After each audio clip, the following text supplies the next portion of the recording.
Ya, selanjutnya kita akan kenalan dengan lapisan-lapisan yang ada di atmosfer. Nah, di sini kalian bisa melihat ya, ada beberapa lapisan, mulai dari yang paling bawah adalah lapisan troposfer. Jadi di sini ada troposfer, kemudian disusul stratosfer, mesosfer, termosfer, dan juga nanti ada lapisan lain yang sudah sangat terpengaruh dengan pengaruh angkasa luar, yaitu eksosfer. Nah, kita akan bahas satu-satu. Oke, dari lapisan yang pertama ya. Di lapisan yang pertama tadi namanya adalah lapisan troposfer. Jadi ada di paling bawah sini ya. Kita bahas yang troposfer dulu. Nah, di lapisan troposfer ini kalau kita lihat di gambar ini sumbu X-nya suhu ya, sumbu Z, Y-nya adalah ketinggian, sorry. Nah, di lapisan troposfer ini dia tebalnya antara beraneka ragam gitu ya. Antara yang paling besar tuh di Khatulistiwa, dia tebalnya 16 km, tapi di kutub hanya 8 km. Ya, rata-rata 12 km lah ketebalan dari troposfer ini.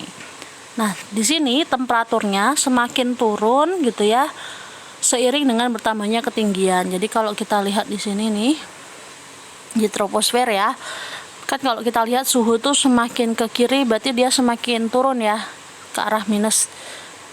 Kalau ke kanan berarti kan dia bertambah. Sementara ketinggian ya semakin ke atas ini berarti semakin tinggi ya, bertambah ketinggiannya. Nah, di lapisan troposfer ini kita bisa lihat bahwa semakin bertambahnya ketinggian gitu ya, suhunya itu cenderung semakin turun gitu. Karena kita lihat di sini kan suhunya ke kiri ya. Nah, di lapisan ini gitu ya, ada penurunan 0,6 derajat Celcius tiap 100 meter ketinggian dari atas permukaan air laut. Di lapisan troposfer inilah biasanya terjadi gejala cuaca. Jadi di sini ya. Terus tadi kita juga berbincang terkait berapa besar massa atmosfer, massa kelompok bahan atmosfer kan kebanyakan 50%-nya di ketinggian 55 ya. Tapi dari 50% itu sebagian besar massanya itu ada di lapisan troposfer. Nah, troposfer ini dia punya puncak yang namanya tropopause. Jadi dia punya puncak yang namanya tropopause. Nah, sebelum ke tropopause, Ibu ingin menjelaskan di sini. Ini ada gejala yang terjadi di lapisan-lapisan atmosfer. T di sini adalah temperatur, gitu ya. Berarti terkait dengan suhu. DT berarti perubahan temperatur atau delta temperatur. Kemudian DZ di sini adalah delta ketinggian. Z-nya adalah ketinggian. Gitu ya. Nah, di sini ada 3 gejala yang mungkin terjadi. Yang pertama adalah inversi suhu, yang kedua isotermal, yang ketiga adalah lapse rate. Nah, ini tergantung dari DT per DZ-nya ini gimana. Kalau DT per DZ-nya lebih besar dari 0 gitu ya, berarti terjadi inversi suhu. Tapi kalau DT per DZ-nya kurang dari 0, dia terjadi lapse rate. Kalau DT per DZ sama dengan 0, berarti isotermal. Nah, kalau kita lihat di sini troposfer gitu ya, DT per DZ-nya apa kira-kira? Kurang dari apa lebih besar ya? Yang benar adalah kurang dari 0, karena dia tadi kan ke arah kiri ya, berarti dia turun kan. DT-nya kan ke arah, kalau kita lihat kita cek lah di titik yang ini aja ya, berarti kan DT-nya minus kan, minus temperaturnya, dibagi Z-nya kan selalu positif ya, positif Z. Maka ya pastinya dia minus kurang dari 0 DT per DZ-nya. Berarti terjadilah kondisi lapse rate. Nah, di puncaknya yang tadi namanya tropopause gitu ya, ini adalah batas di mana setelah tropopause ini akan terjadi yang namanya isotermal, kondisi di mana dt per dz-nya sama dengan 0 atau mendekati 0. Kalau kita lihat di sini kelihatan dari suhu yang cenderung sama. Jadi tidak ada perbedaan suhu seiring dengan perbedaan ketinggian di sana. Ini. Kemudian kita lanjutkan dengan lapisan kedua yang namanya stratosfer. Stratosfer ini dia ada di atas troposfer ya. Jadi lokasinya pasti di atas troposfer gitu. Hingga ketinggian 50 km. Jadi batasnya sampai ketinggian 50 km. Nah, di sini di lapisan stratosfer ini terjadi dua kejadian. Di ketinggian antara 11 hingga 20 gitu ya. Di sini ini tadi kan cenderung tetap ya temperaturnya, yaitu sekitar minus 60 derajat Celcius. Nah, di sini adalah lapisan isotermal ya, karena dt per dz-nya sama dengan 0. Tapi di ketinggian 20 hingga 50 km itu kan makin ke atas temperaturnya makin tinggi, sehingga lebih besar dari 0 kan dt per dz-nya, disebut dengan lapisan inversi. Nah, kalau kita lihat di sini gitu ya, di lapisan stratosfer ada yang namanya ozon. Nah, di sini memang kalau kalian sering dengar lapisan ozon menipis. Nah, kalau kita berbicara ozonnya emang di mana? Ozonnya ada di lapisan stratosfer ini. Khususnya biasanya kita sebut dengan lapisan ozonosfer. Ini ada pada ketinggian 20 hingga 30 km. Sama dengan troposfer yang punya puncak, stratosfer puncaknya juga ada namanya stratopause. Nah, kalau kita lihat di sini kan, di titik puncak itu dia mulai ganti tren, yaitu ke arah isotermal. Nah, kita berbincang ke yang ozon dulu deh, yang ini ya. Jadi sebenarnya kalau kita berbicara tentang ozon gitu, ozon ini secara alami sebenarnya semakin dia menjauhi kutub utara, kadar ozon itu memang semakin berkurang. Nah, kadar ozon di ekuator itu biasanya tertinggi tercapai pada bulan Juni ya, sekitar 53% dari kadar ozon yang ada di kutub utara. Jadi semakin dekat musim dingin, di sana kadar ozon akan semakin tinggi. Sebenarnya gitu ya, ozon ini berasal dari penguraian molekul oksigen menjadi O. Terjadi pada saat peristiwa penyerapan ultraviolet. Pada ketinggian 80 hingga 100 km di sana kerapatan gas itu sangat rendah, sehingga di sana terjadi adanya radiasi ultraviolet yang sangat intensif, menyebabkan terjadinya penguraian molekul oksigen tadi jadi O. Nah, atom O hasil penguraian itu kemudian turun ke ketinggian 30 hingga 60 km. Di sana berada bersama molekul oksigen maupun molekul ozon yang sebelumnya sudah terbentuk. Nah, di sini terjadi pengendapan ozon di atmosfer, khususnya di lapisan ozonosfer. Nah, ada tidaknya ozon di sana, di lapisan tersebut itu cenderung terlihat ada lapisan ozonosfer karena jumlah ozon yang terbentuk dan dibanding dengan jumlah ozon yang terurai, jadi ozon ini bisa mengurai kembali ya, jadi O2 dan O lagi begitu. Jadi jumlah ozon yang terbentuk dibanding dengan jumlah ozon yang terurai itu di lapisan ozonosfer itu masih lebih banyak jumlah yang terbentuk, sehingga kalau kita ngomongin neraca pembentukan dan penggunaan ozon sifatnya adalah positif, sehingga masih ada sisa nih.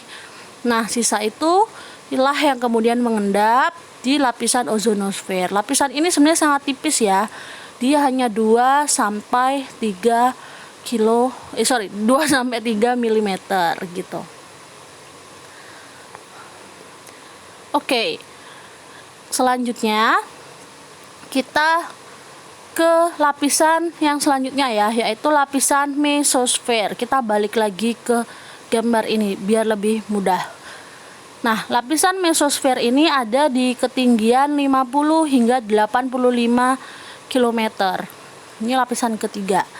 Nah, di sini terjadi peristiwa apa?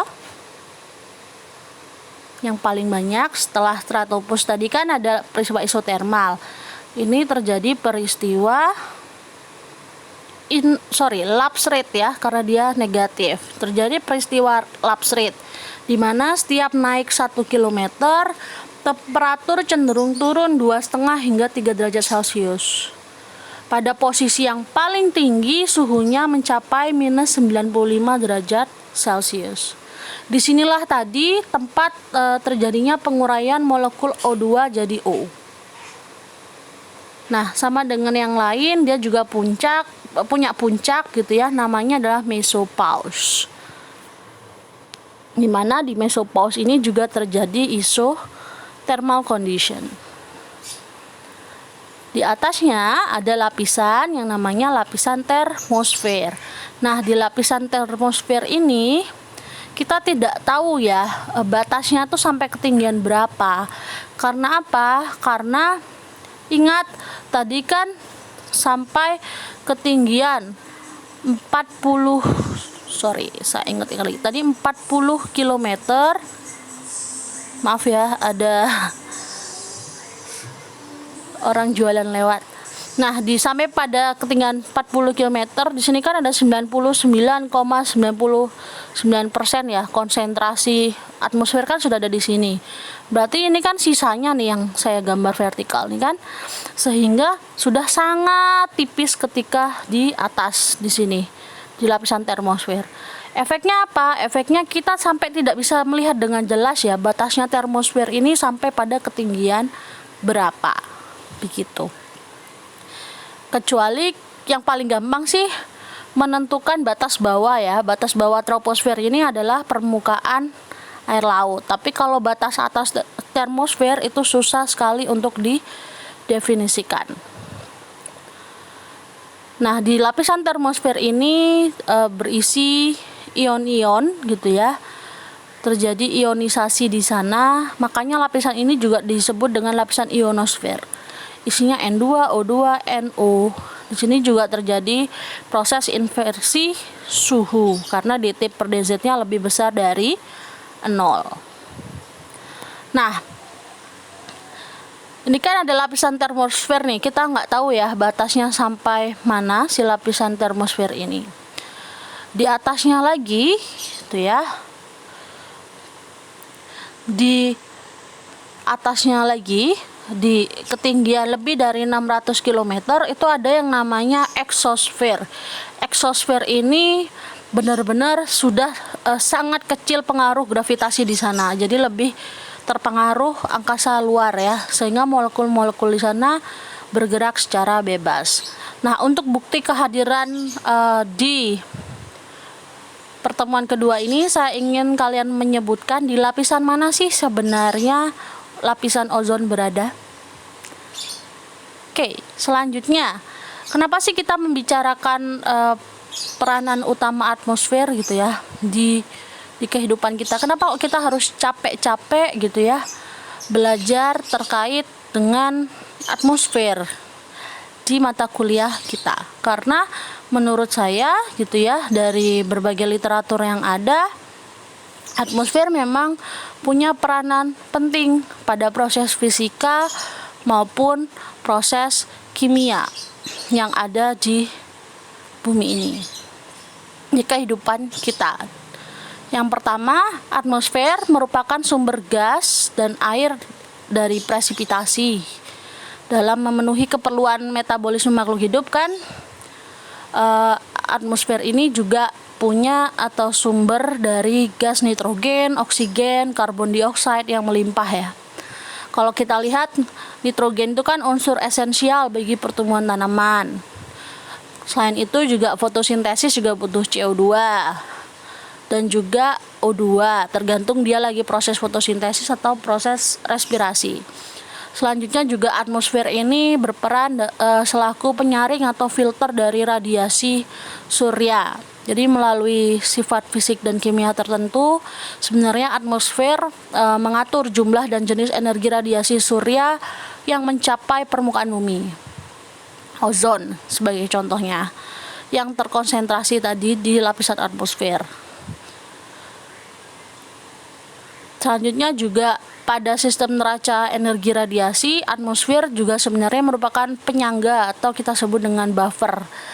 Tanpa adanya proses penyanggaan yang berupa penyerapan, penerusan, dan pemantulan radiasi oleh atmosfer, suhu bumi pada siang hari akan mencapai lebih dari 93 derajat Celcius. Dan pada malam hari akan mencapai minus 184 derajat Celcius. Jadi kita nggak bisa ngebayangin ya kalau siang panas banget mendekati titik didih air. Sementara malam, dingin banget. Saya pernah merasakan hingga minus 32 derajat Celcius. Itu pun udah rasanya kayak dipukulin, apalagi kalau minus 184 ya. Dan secara alami juga karbon dioksida sangat efektif ya dalam memilah penyerapan jumlah radiasi terestrial yang keluar.